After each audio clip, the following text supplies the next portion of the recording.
거룩하시고 사랑이 풍성하신 하나님 아버지, 오늘 2026년 새해 첫날 저희를 주님의 집으로 불러주시고 신년 감사 예배로 주님을 찬양하며 기도할 수 있는 은혜를 허락하심을 감사드립니다. 지난 한 해 동안 저희를 지켜주시고 은혜와 사랑으로 인도하여 주신 하나님의 신실하심을 찬양합니다. 하나님, 새해를 맞이하여 지난 한 해를 돌아봅니다. 우리의 삶 속에 수많은 기쁨과 감사가 있었고 때로는 넘어짐과 시련도 있었습니다. 그럼에도 불구하고 주님께서 한결같이 함께 하시며 우리의 길을 인도하시고 지켜주셨음을 고백합니다. 모든 영광과 감사를 오직 주님께 올려드립니다. 아버지 하나님, 지난 한 해 동안 저희가 말씀대로 살지 못하고 기도보다 세상 염려를 따라갔던 부족함과 연약함을 용서하여 주옵소서. 말씀을 가까이 하지 못하고 사랑과 성김보다 나의 욕심과 판단을 앞세운 모든 죄를 예수 그리스도의 보혈로 깨끗이 씻어주시고 새해에는 마음과 뜻과 힘을 다하여 주님을 따르는 삶을 살아가게 하옵소서. 주님, 2026년 새해에는 주님을 더 깊이 알고 사랑하며 말씀과 기도와 찬양으로 하루를 시작하고 마치는 거룩한 습관을 허락하여 주옵소서. 우리의 가정과 교회와 일터가 주님의 사랑과 은혜로 충만하게 하시고 주님의 평강과 축복이 넘쳐나게 하옵소서. 또한 새해에도 교회와 성도들에게 성령의 능력과 지혜를 부어주시고 모든 성도가 믿음 안에서 더욱 굳건히 서며 서로 사랑하고 격려하며 하나님의 나라 확장에 헌신하는 삶을 살아가게 하옵소서. 주님, 우리의 삶과 계획과 소망을 주님께 맡기며 26년 한 해를 주님의 뜻 안에서 살아가는 거룩한 한 해가 되게 하옵소서. 건강과 평강, 지혜와 용기, 사랑과 순종으로 주님 안에서 새 힘을 얻어 모든 어려움과 시험을 극복하게 하옵소서. 말씀을 전하시는 목사님께 성령의 기름 부어 주심을 더하시고 한 말씀 한 단어마다 성령의 능력이 담게 우리 마음을 변화시키고 삶을 새롭게 하게 하옵소서. 하나님, 2026년 한 해 동안도 우리의 삶을 주님의 손에 맡기며 주님의 인도와 보호를 신뢰합니다. 저희를 통해 주님의 영광이 드러나게 하시고 모든 일 속에서 감사와 찬양이 넘치게 하옵소서. 사랑과 구원의 주님, 올 한 해에도 주님을 섬기며 살아가는 충성된 성도가 되게 하옵시고 우리의 발걸음을 주님의 길로 인도하시며 2026년 한 해가 온전히 주님의 영광을 드러내는 은혜와 축복의 해가 되게 하옵소서.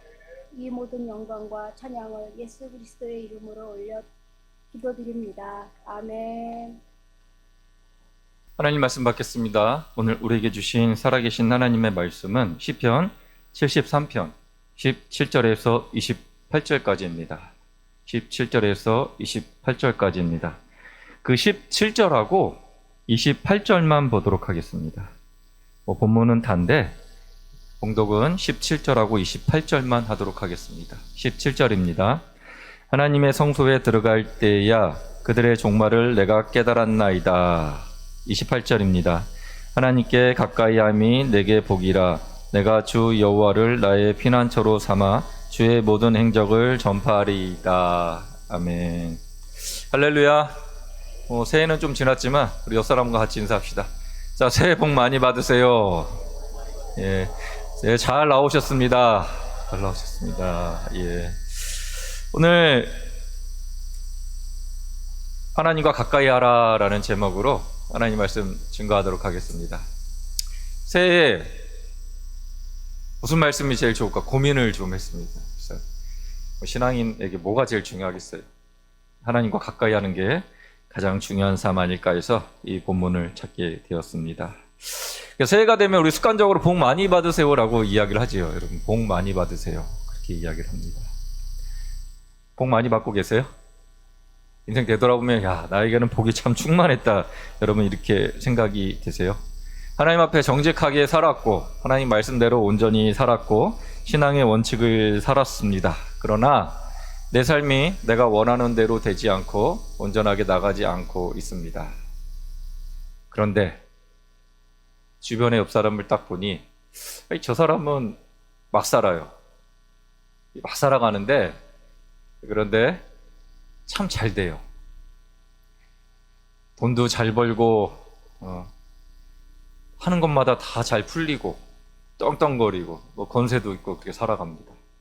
제가 얘기한 게 아니라 오늘 그 시편 73편 앞부분에 그렇게 나와 있어요. 앞부분에 이 아삽이라는 분이 딱 사람들을 이렇게 쭉 훑어봐요. 내가 보니까 내 생각에 지금 사람들이 지금 너무 잘 되고 있는 거예요. 악인인데도 불구하고. 이런 마음 때문에 지금 속상한 상태입니다. 나는 하나님 말씀 잘 지키고 있고 나는 하나님 앞에 온전히 살고 있는데 나는 왜 이럴까? 라고 이렇게 지금 마음 가운데 지금 아픔이 있는 것입니다.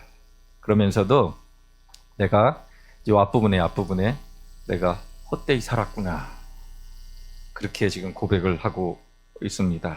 하나님 앞에 정결하게 살아도 헛되고 그냥 막 살아가는 저 악인들이 저렇게 잘 되는 거 볼 때 나는 정말 헛되이 살았구나. 내가 하나님을 믿는 게 헛된 것인가. 이러한 지금 고민을 지금 갖고 있게 됩니다. 그런 고민을 하다가 갑자기 생각이 이제 바뀌게 돼요. 생각이 갑자기 바뀌게 됩니다. 그 형편이 나아져서도 아니고 악인이 이제 잘 되는 거, 갑자기 악인이 망하는 것도 아닙니다. 갑자기 이제 바뀌게 돼요. 그게 28절에 하나님께 가까이함이 복이다 라고 그렇게 이야기합니다. 하나님께 가까이 갔더니 생각하는 게 이제 바뀌기 시작을 한 거예요. 그 전까지 내 눈으로 바라본 이 세상은 정말 악한 삶이고 이 악인들이 잘 되는 삶이고 공평하지 않는 삶이고 내 상황은 온전하지 못한데 저 사람들 잘 되는 거 보면서 화가 났는데 그런데 이 아삽이라는 이 분이 하나님과 가까이 하고 나서는 지금 생각이 지금 다 바뀝니다. 그래서 오늘 본문 그 말씀대로 나가고 있습니다. 여기서 가까이 한다라는 것은 의도적인 목적을 가지고 그 안에 들어가다라는 것이 처음의 생각은 그거예요. 처음의 생각은 왜 이럴까 하나님? 왜 그런가요? 제가 하나님 잘못 믿었나요? 왜 세상 사람들은 저렇게 잘 나가고 저렇게 잘 되고 주일날 나오지도 않고 하나님 믿지도 않고 악한 짓은 다 하는데 징벌하는 사람도 없고 잘 풀리고 돈도 많이 벌고 떵떵거리고 사는데 저는 정직하게 하나님 말씀대로 온전히 믿고 살아가는데 왜 저는 왜 이 모양입니까? 그래 의도적으로 하나님 앞에 그냥 간 거예요. 그랬더니 하나님께서 복을 주심을 통해 가지고 17절 이하의 그 내용이 쭉 적혀지게 됩니다. 복을 받게 되는 거예요. 그래서 2026년도 하나님을 가까이 했을 때 주신 복이 무엇인지 같이 살펴보려고 합니다. 우리 마음속에 가지고 있는 이런 잘못된 생각이 아삽은 이 잘못된 생각을 하나님과 가까이 함을 통해 가지고 풀렸고 그러면서 하나님과 가까이 하는 것이 복된 삶이다라고 지금 그렇게 이야기하고 있는 것입니다. 인생의 승패는 형통함과 불형통함에 있는 것이 아니라 바로 하나님과 거리를 어떻게 두느냐에 따라 달려있다라고 이야기합니다. 27절 무릇 주를 멀리하는 자는 망하리니 그러면서 28절 여호와께 가까이함이 내게 복이다 라고 그렇게 고백을 하고 있는 것이에요. 그래서 2026년도 하나님과 가까이에서 복된 삶을 누리기 위해서 우리가 어떠한 자세로 나가야 되는지 오늘 말씀을 통해서 살펴보고자 합니다. 그래서 여러분 삶 속에 나는 되는 게 왜 이렇게 없지가 아니라 하나님께 가까이 함을 통해 가지고 내가 복된 인생이었구나 이것을 풍성히 누리시는 여러분들 되시기를 주님의 이름으로 소망합니다. 자, 하나님과 가까이 하는 복된 삶이 되려면 첫째로 하나님의 성소에 들어가야 합니다. 17절 하나님의 성소에 들어갈 때에야 그들의 종말을 내가 깨달았나이다. 아삽이 회복된 거는 이 성소에 들어갈 때였어요. 이 성소라는 그 원어의 의미는 하나님의 구별된 곳, 하나님의 인재하는 곳, 특별하게 이런 의미를 가지고 있습니다. 거룩하게 구별된 곳, 쉽게 말하면 하나님의 영역인데 지금 아삽은 하나님의 영역으로 의도적으로 확 들어갔습니다. 도대체 하나님 이게 무엇인가요?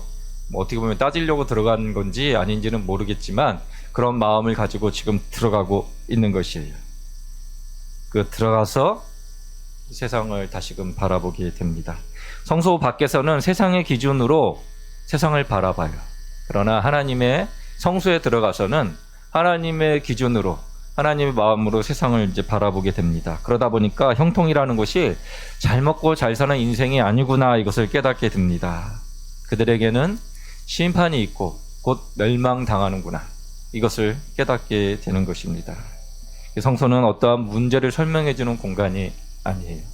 성소라고 하는 것은 하나님의 거룩한 임재의 장소로 들어가서 하나님이 어떠한 분이신지를 깨닫고 하나님의 시각으로 세상을 바라보는 것, 이것이 바로 성소에 들어간다는 의미입니다.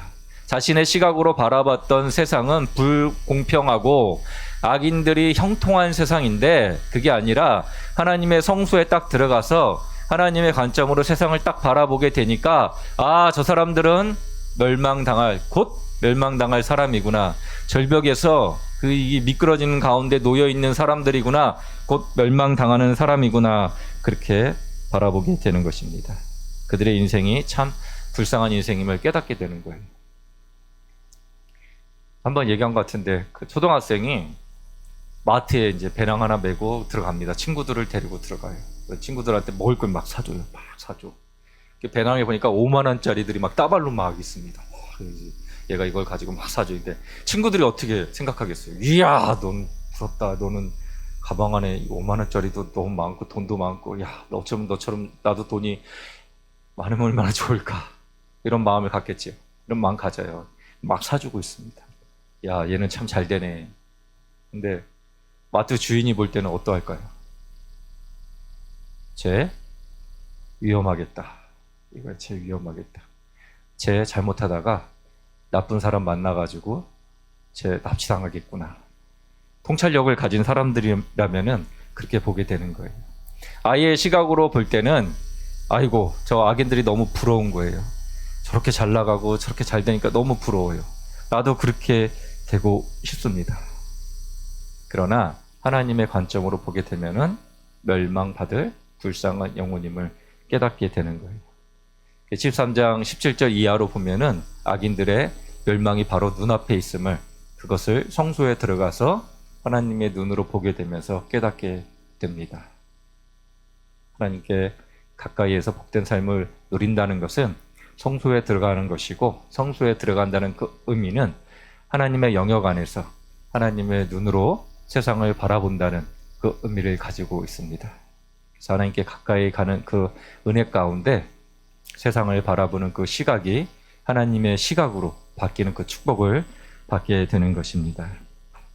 마태복음 17장 8절 이거 제가 자주 얘기할 거예요. 제가 가장 좋아하는 성경 구절입니다.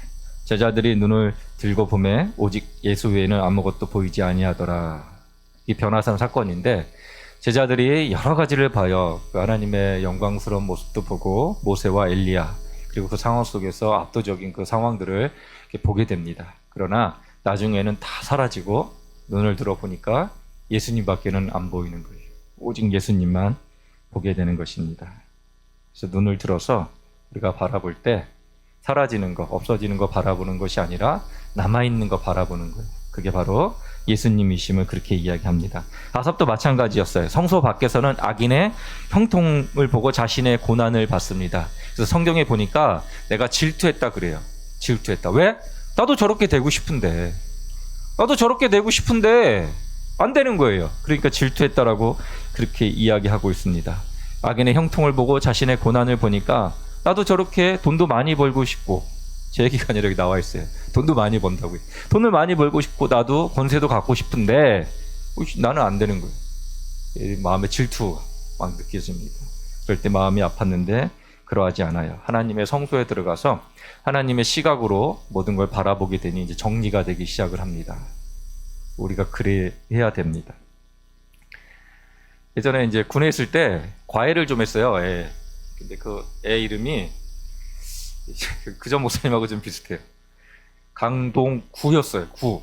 그 애 이름이 강동구였는데 제가 걔 이름을 까먹지 않습니다. 왜냐하면 얘가 뒤에서 두 번째 하는 애였어요.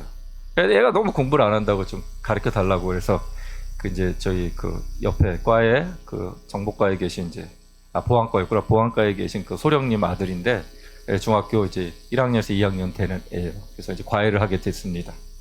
이제 시키는데 애가 이렇게 보니까 뭐 얘기하는 거 보니까 똘망똘망해요. 애가 이렇게 눈빛이나 이런 게 똘망똘망한데 공부를 단지 안 할 뿐이었어요. 그래서 근데 방을 이렇게 쭉 보니까 비행기가 많이 막 붙어져 있는 거예요. 그래서 또 비행기 좋아하냐 했더니 좋아한대요. 그래서 나중에 그럼 전투기 조종사 되면 좋지 않겠냐 했더니 그래요 그러는 거예요. 얘가 생각을 안 해봤던 거예요. 그거를 전투기 조종사 되라고 지금 F-15기가 들어오려고 그 당시 이제 그 김대중 대통령 때 차세대 전투기 하면서 F-15기가 들어올 때였습니다. 얘한테 얘기했죠. 야, F-15기 들어온다고. 진짜네요.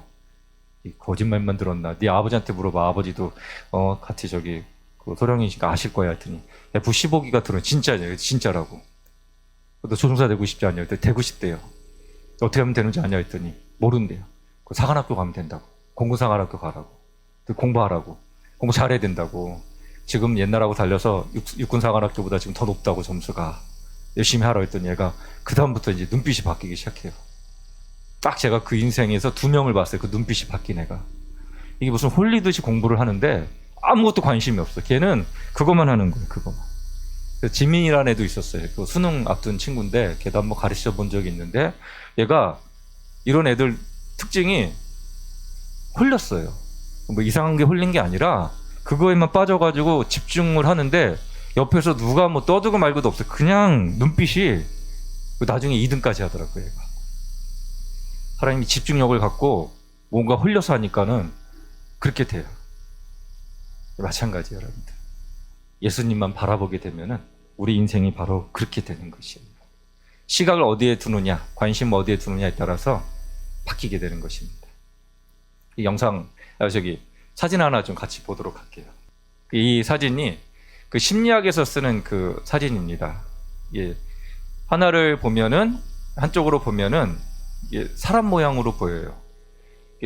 또 다른 쪽으로 보면은 이 꽃병처럼 보입니다. 이제 이 보면은 여러분들 저기 뭘로 보이세요? 어떻게 보이세요? 나는 꽃병이 먼저 보인다. 나는 꽃병이 먼저 보인다. 나는 사람이 먼저 보인다. 달라지죠. 이 보니까 이게 루빈의 꽃병이라는 것인데 이게 뭐 누가 옳고 그런 게 아니라 먼저 꽃병을 보는 사람은 이제 즉흥적인 사람, 그리고 사람을 먼저 보게 되면은 그러면 이제 약간의 이제 계획적인 사람, 즉흥적인 사람이 좋아요. 그런 거 아니고 사람이 보는 시각에 따라서 이게 달라지는 것입니다. 내가 꽃병을 보잖아요. 그러면은 주변의 두 얼굴은 그냥 배경이 돼요. 아무것도 아닌 거예요. 아무것도 아니에요. 그러나 내가 사람의 얼굴을 딱 보게 되면은 꽃병은 그냥 배경이에요. 아무것도 아닌 게 됩니다. 그림이 바뀌는 건 없어요. 그림은 동일합니다. 동일한데 내가 어느 것을 보냐에 따라서 바뀌는 거예요. 여러분의 삶이 하나님만 바라보고 예수님만 바라보게 되면은 나머지 것들은 이제 문제가 되지를 않습니다. 문제가 되질 않아요. 근데 여러분들이 배경을 바라보게 되면 그 다음은 예수님과 하나님은 사라져 버리게 돼요. 지금 아삽이 그러했습니다. 아삽이 지금 세상을 먼저 바라보게 된 거예요. 세상을 먼저 바라보니 너무 불공평해요. 왜 나는 하나님 말씀대로 살아가는데 나는 왜 이렇게 온전하게 형편이 풀리지를 않아? 나는 왜 이렇게 되지를 않아? 저 사람들은 왜 저렇게 좋게 살아가지? 이렇게 되는 거예요. 근데 성소에 들어가서 하나님을 바라보게 됩니다. 하나님의 시각으로 바라보게 되니까 그 다음부터는 바뀌게 되는 거예요. 하나님의 중심이 되니까 그 다음부터는 모든 환경이 다 바뀌게 됩니다. 시선을 어디에 두느냐에 따라서 모든 게 바뀌게 되는 것이에요. 사랑하는 여러분들, 문제라는 그 배경에만 집착하지 마시고 그 문제 배경 뒤에 계시는 그 하나님을 바라보시는 여러분들 되시기 바랍니다. 하나님의 중심 안에 머무를 때 우리는 여러 가지 문제들이 다 풀리게 되는 것이에요. 이것은 하나님과 가까이 할 때만이 그렇게 되는 것입니다. 성소에 들어왔다는 그 의미는 하나님의 영역 안에 들어왔다는 것이고, 하나님의 영역 안에 들어왔다는 것은 온전한 신앙생활을 하는 것을 의미합니다.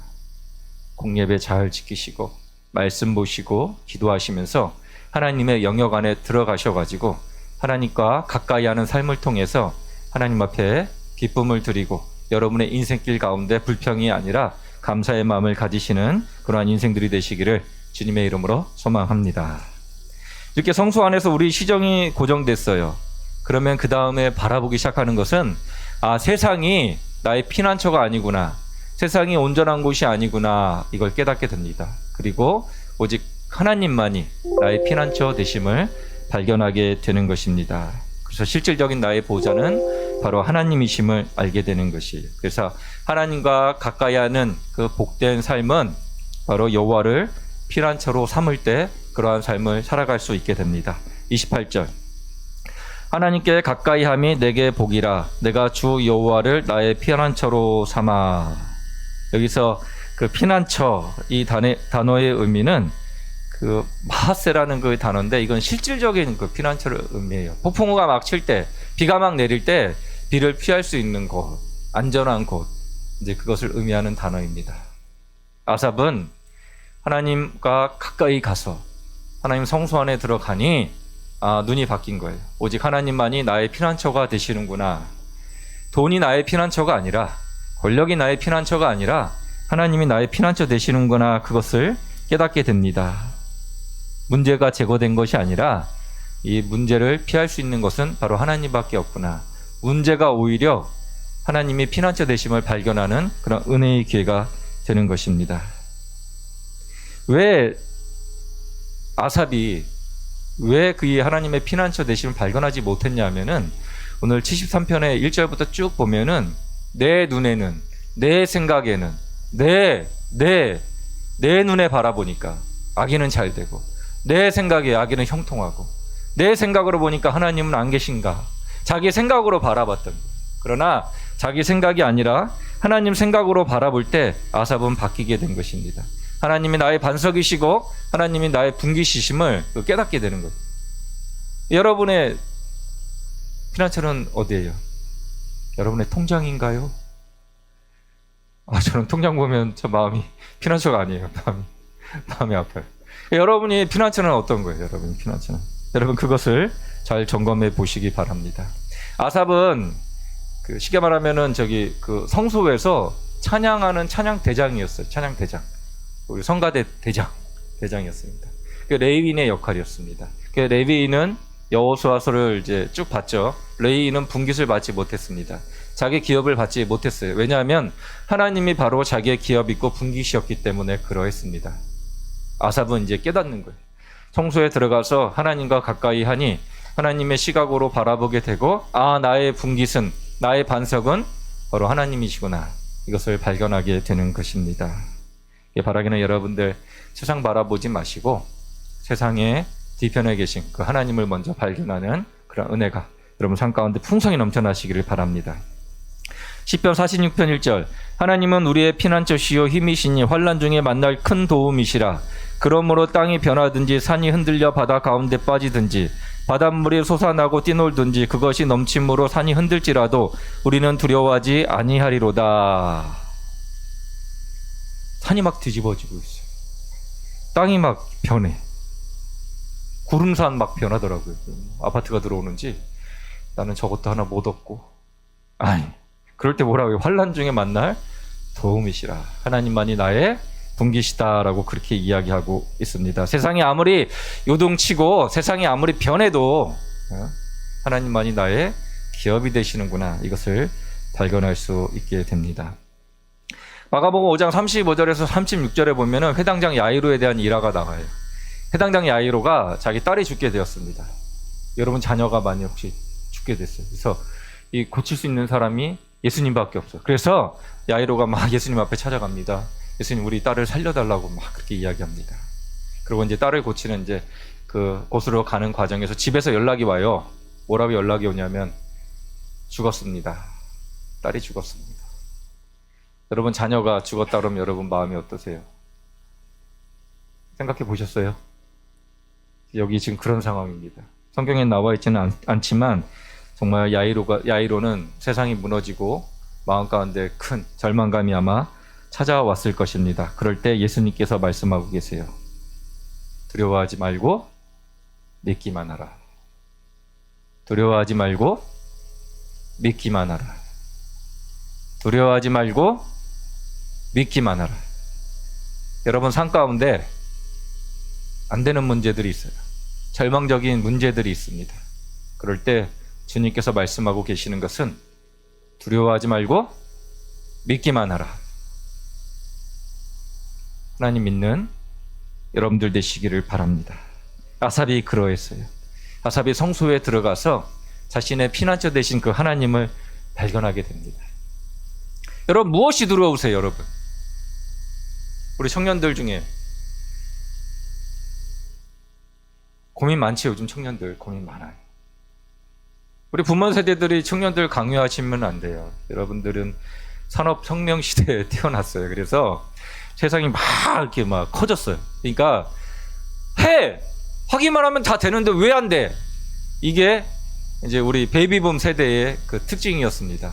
우리의 경험은 그러해요. 왜 안 돼? 네 의지가 문제야, 이렇게 얘기를 할 수가 있어요.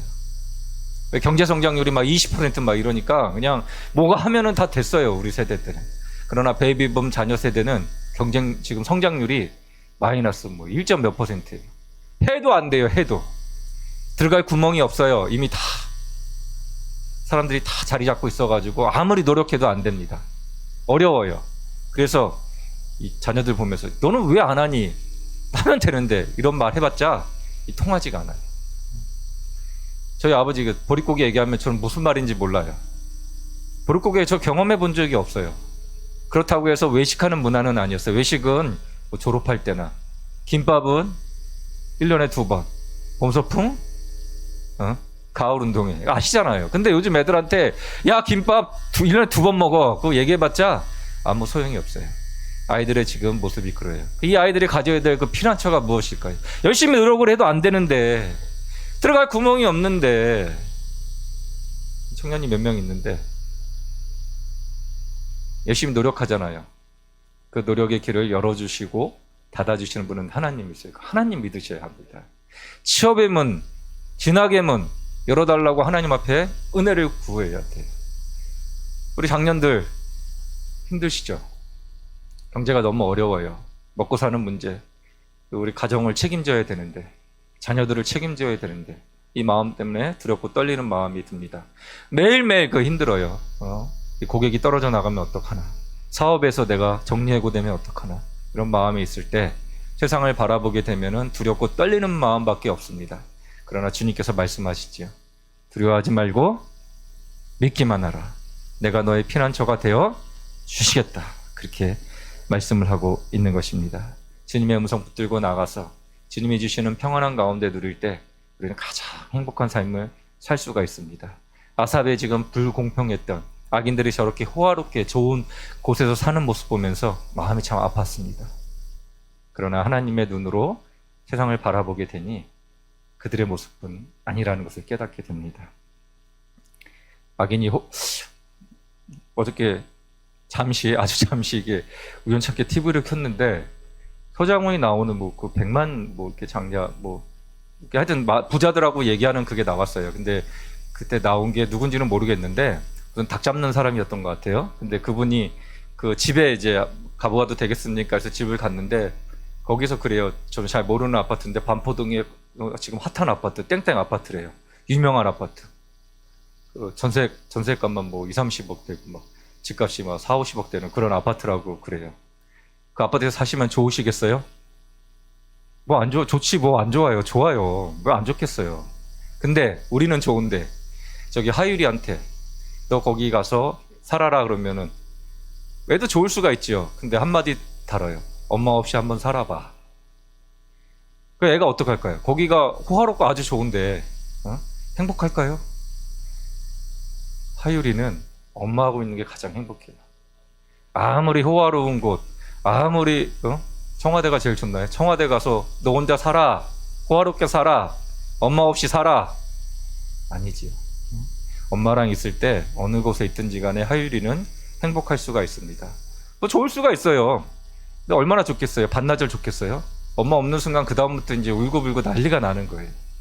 마찬가지로 우리 삶도 그러합니다.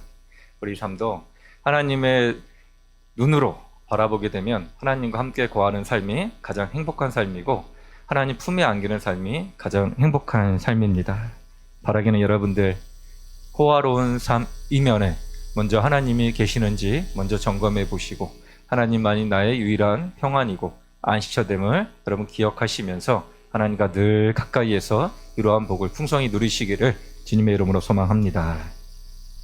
이제 마지막인데 그 하나님 안에서 이러한 이제 풍성한 그 피난처임을 깨달아서 평안을 누렸다면은 그 다음에 해야 될 것이 있어요. 그 다음에 해야 될 것은 바로 그 평안이 누리는 그 복을 바로 전해야 합니다. 하나님의 그 행하신 것들을 전파하는 것이 바로 하나님과 가까이 하는 복된 삶임을 성경은 이야기하고 있습니다. 28절 여호와께 가까이 함이 내게 복이라 내가 주 여호와를 나의 피난처로 삼아 주의 모든 행적을 전파하리이다. 마지막 이 회복한 것이 회복으로 끝난 것이 아니라 그것을 지금 전파하겠다고 이야기합니다. 이 행적이라는 그 말의 의미는 구체적인 행하심, 그 전파하다라는 그 원어의 의미는 공적으로 이야기하는 것을 의미합니다. 쉽게 말하면 간증하는 거예요, 간증. 우리 이렇게 나오셔서 간증하시는 분들 많이 있잖아요. 이렇게 나오셔가지고 그 간증하는 거예요. 하나님께서 나에게 이렇게 피난처가 되어주시고 보호자가 되어주셨다. 한 2000년도 같아요. 그 2002년도였나 3년도였나 한번 간증하는 어떤 교회에서 그 어떤 분이 나오셔서 특별하게 이제 그 교회는 간증하는 그런 프로그램은 없는데 어떤 분이 나오셔가지고 간증한 이야기를 제가 들었어요. 그 어머니가 남편이 이제 사업을 하다가 교통사고로 돌아가시게 됐어요. 사업할 때는 굉장히 잘 살았는데 돌아가시고 나니 빚쟁이들이 막 찾아오기 시작을 합니다. 이분이 함께 사업을 한 게 아니라 남편 혼자 했던 거예요. 그러면서 깨달은 게 사업은 같이 해야 되는구나. 왜냐하면 이분이 돌아가시니까 받아야 될 돈은 어느 건지 모르고 줘야 될 그 빚쟁이들만 생긴 거예요. 그래서 이분이 13억이라는 빚이 생깁니다. 이거 어떻게 해결해야 될지를 몰라요. 근데 이분이 그거를 이제 해결했어요. 하나님의 도우심으로. 그래서 그걸 나와서 이제 간증한 그 내용을 이제 들었어요. 그 건물 청소하시면서 그때 제 기억이 안 나는데 건물 청소하시면서 어떻게 13억을 그 당시에 갚았을까? 그 당시에 이제 구리 아파트가 6천만 원, 7천만 원 할 때인데 지금은 7억 해요. 근데 지금 생각해 보면 13억이라는 돈이 10배면 130억이나 되는 건데 이걸 어떻게 갚으셨을까? 하나님의 도우심으로 갚게 됩니다. 이해할 수 없는 방법으로. 하나님 앞에 기도하고 매달렸더니 하나님께서 그 문제를 해결해 주시는 거예요. 이것을 나오셔서 지금 간증하고 있는 것입니다. 문제의 해결을 하나로 끝난 것이 아니라 지금 하나님께 받은 그 은혜가 너무도 커서 그것을 지금 막 이야기하고 있는 거예요. 막 이야기하고 있어요. 아삽은 한때 하나님을 섬기는 것이 헛되다. 73편에 보면 나와 있어요. 내가 하나님 잘못 믿었나라고 이야기하는데 그게 아니라 성소에 들어가서 하나님을 발견하고 피난처 대신 하나님을 딱 발견하게 되니까 하나님께서 나에게 어떤 은혜를 주셨는지 깨닫게 됩니다. 그 깨달은 것을 지금 나와서 지금 이야기하고 지금 전파하고 있어요. 얼마나 하나님 앞에 실망했냐 하면은 이 주의 다음 세대들, 그러니까 자녀들한테 이거 원망 불평하면은 애들이 그걸 배울까봐 침묵했어요. 침묵했습니다. 그러나 지금 입이 열려가지고 막 떠들기 시작을 하는 거예요. 하나님이 나에게 행하신 것을 내가 깨달았기 때문에 그렇게 되는 것입니다. 2026년도 여러분 가운데 이러한 은혜가 풍성히 넘쳤으면 좋겠습니다. 2026년도 하나님은 오로지 피난처 삼아가지고 하나님 앞에 기도하고 나갔더니 하나님께서 나의 도우심을 하나님이 나의 필요를 아시고 나의 모든 도우심을 해결해 주셨다. 이 입술의 고백이 내년 송구영신접의 전에 마지막 예배 때 나오셔가지고 목사님 저는 이거 간증 안 하면 지금 안 될 것 같아요. 나오셔서 간증하는 그런 여러분 되셨으면 좋겠습니다. 이렇게 되려면은 하나님 성소 안에 들어가셔야 돼요. 하나님 영역 안에 들어가셔야 됩니다. 말씀하고 기도하고 예배 가운데 참석하셔야 됩니다. 그러면서 내 마음에 깨닫는 것은 세상이 이게 아니라 하나님만이 나의 피난처 되시는구나. 내 모든 문제를 하나님께 맡겨야 되는구나. 이걸 깨닫고 하나님만 붙들고 나갈 때 하나님께서는 여러분 삶 가운데 은혜의 손길을 베풀어 주시고 이것이 내 경험이 돼가지고 하나님 나와 함께 해주셨구나. 내 피난처 되셨구나. 이것을 발견하게 되는 것입니다. 그러면은 말을 안 할 수가 없어요. 사도행전 4장 20절에 보면 이러한 말씀이 있어요. 그들을 불러 경고하고 도무지 예수의 이름으로 말하지 또 말고 가르치도 말라 하니 베드로와 요한이 대답하여 이르되 하나님 앞에서 너희 말을 듣는 것이 하나님의 말씀을 듣는 것보다 옳은가 판단하라. 우리는 보고 들은 것을 말하지 아니할 수 없다 하니 예수님께 받은 은혜가 있어요. 경험이 있습니다. 은사가 있습니다. 역사가 있습니다. 그러니 말할 수밖에 없다라고 지금 이렇게 고백을 하고 있어요. 예, 마찬가지로 이 안디옥 교회가 그러했어요. 사도행전 11장 19절에 이러한 말씀이 있습니다. 그때 스데반이 일로 일어나 환란으로 말미암아, 스데반 때문에 스데반이 막 이렇게 이야기하니까 그때 그 예수 믿는 사람들에게 핍박이 가해집니다. 그래서 다 뿔뿔이 흩어지게 돼요. 흩어진 자들이 환란이죠. 환란이 있는데 흩어지게 돼요. 베니게와 구브로와 안디옥까지 이르러 유대인에게만 말씀을 전하는데 그 중에 구브로와 구레네 몇 사람이 안디옥에 이르러 헬라인에게도 말하여 주 예수를 전파하니 주의 손이 그들과 함께 하심에 수많은 사람들이 믿고 주께 돌아오더라. 자기네들이 핍박을 받았어요. 잡히면 죽는 거예요. 잡히면. 그러니까 이제 쉽게 말하면 속된 말로 튀었어요. 그냥 이 잡히면 죽으니까 튄 거예요. 그냥 튀었는데 튄 곳에 가가지고 원망 불평하는 게 아니에요. 아, 예수님 믿었더니 나 생활터전 다 버리고 나 죽게 됐어.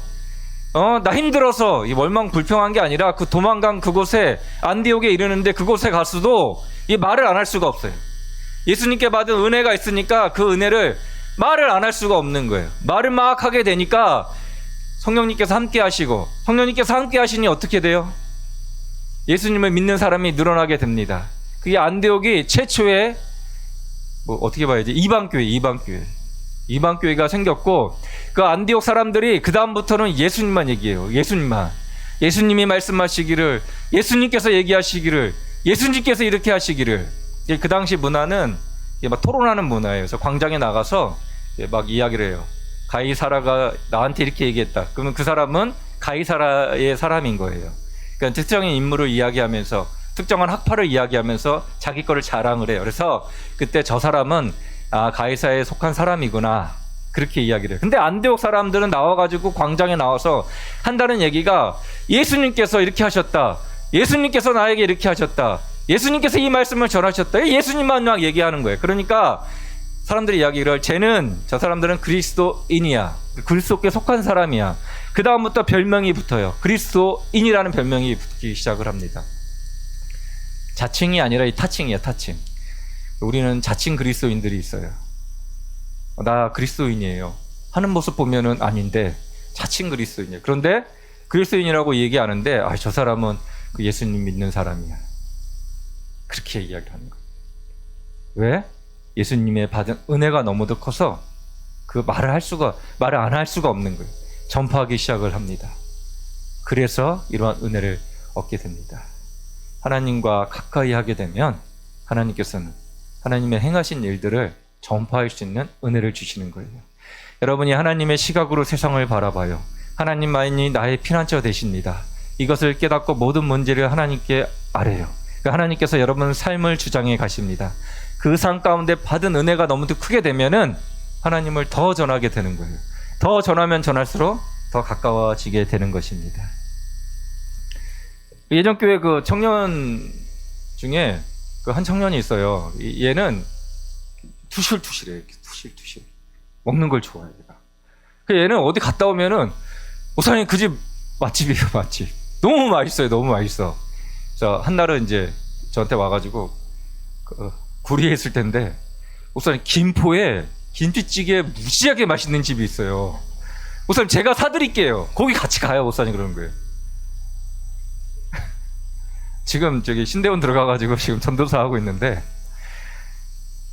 맛집도 이렇게 자기가 사주겠대요. 막 맛집을 전파하고 있어요. 전파. 그런 친구예요.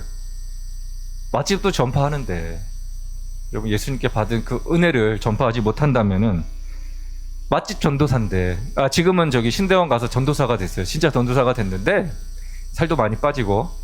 근데 여러분들 맛집도 좋은, 요즘엔 맛집 뭐죠? 요즘엔 빵하고 차하고 같이 파는 베이커리 카페.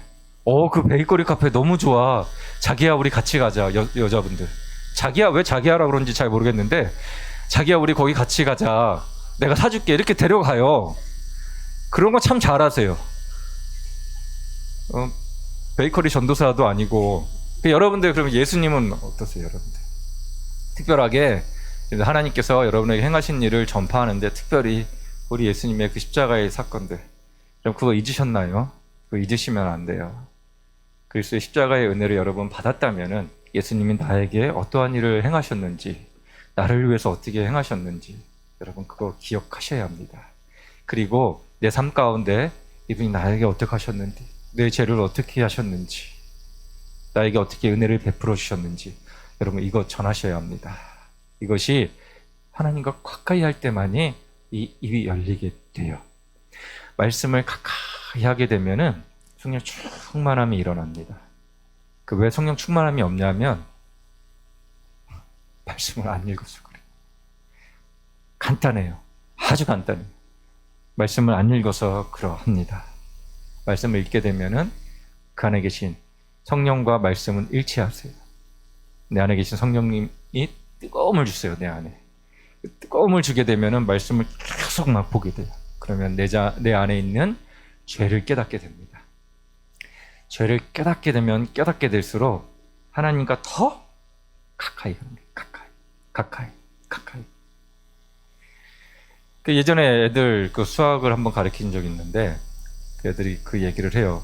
어떻게 하면 수학 잘할 수 있니? 그래서 수학을 사랑하면 돼. 사랑하면 돼. 네가 수학을 사랑하고 좋아하면 좋아할수록 수학은 답을 너에게 알려줄 거야. 사랑하게 되면은 더 알고 싶고, 사랑하게 되면 더 가까이 가고 싶고, 사랑하게 되면 그러하게 됩니다. 사랑할 수 있는 방법은 성령님께서 은혜 주실 때예요. 성령님께서 은혜 주시는 가장 큰 역사의 방법은 바로 말씀입니다.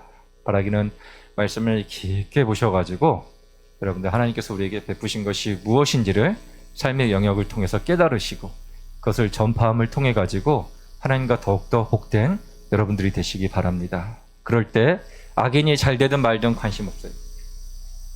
나하고는 상관없어요. 저 사람이 개포동에 그 비싸다는 유명한 아파트에 살든, 저는 타워팰리스가 제일 비싼 줄 알았는데 바뀐 것 같아요. 그것을 살든 나하고 관심 없어요. 저 사람이 이러한 삶을 살아가든 관심이 없습니다. 다만 관심 갖게 되는 거는 예수님 모르는구나. 저거는 나중에 멸망받겠구나. 저거는 심판받겠구나. 아삽이 그것을 깨닫게 된 것입니다. 나하고 상관없어요. 저거. 말하기는 여러분들이 하나님과 가까이 갔으면 좋겠습니다. 2026년도에는 여호와께 더욱더 가까이 들어가셔가지고 시각이 바뀌시고 그리고 하나님만이 나의 유일한 구원자 되심을 깨달으시고 그 깨달은 하나님이 나의 삶 가운데 어떻게 나를 운행해 가시는지 그리고 신앙인이시라면은 그 경험 다 있잖아요. 그 경험을 잊지 마시고 딱 붙잡으신 이후에 지금도 나의 삶 가운데 역사하고 계시는 그 하나님을 여러분 전파하셔가지고 하나님의 그리스도의 대사로서의 삶을 살아가는 2026년 그러한 축복이 여러분 삶 가운데 풍성히 넘쳐나시기를 주님의 이름으로 축복합니다. 네, 말씀 맺습니다. 오늘 하나님과 가까이 하는 복된 삶을 살려면 성소에 들어가 하나님의 눈으로 세상을 바라보고 하나님만이 진정한 피난처 되심을 발견하게 되며 보호해 주시는 그 하나님의 은혜를 전파할 때 특별히 예수님을 나의 구원자 되시는 그 예수님을 전파할 때 하나님과 가까이 하는 복된 삶을 누릴 수 있게 됩니다. 바라기는 2026년도 하나님을 가까이 하라. 그 말씀 붙들고 온전하게 하나님 성소 안에 들어가시는 저와 여러분 되시기를 주님의 이름으로 소망합니다.